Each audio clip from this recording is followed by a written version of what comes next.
जय माता दी साहब। जय माता जी। क्यों गाँव माँ जी आप रो?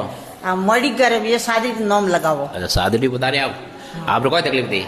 मारे ये हाथ घना दुखता, हाँ पग दुखता, पग हाँ। बढ़ता, हाँ। माथा दुखतो, हाँ। शरीर पूरो कंट्रोल नहीं रहता। अच्छा, अच्छा, जब अच्छा। मारे फर्क पड़ियो माता जी बाबू फर्क पड़े आप रहे पड़ियो तो आप लोग सवेरी आई। हाथ भी ऊंचा रह रहा हाँ। पहले तकलीफ थी अगली हाँ।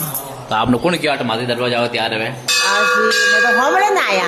अच्छा ये फोन भाई। माते आया। अच्छा, अच्छा। या आप होमड़े ने पूछता पूछता आया। ये माता जी भगत ऐसा जो शादी बता रहा है हाँ। और काफी तकलीफ थी न रहे आज पूरा फर्क कैसा जो भी भगत सच्चा मानू सच्चा भाव इन्होंने बता रहे माता जी उन्होंने त्याग कर भेजा सा। जय माता जी साहब। जय माता माता जी। आप लोगों को तकलीफ थी माँ जी?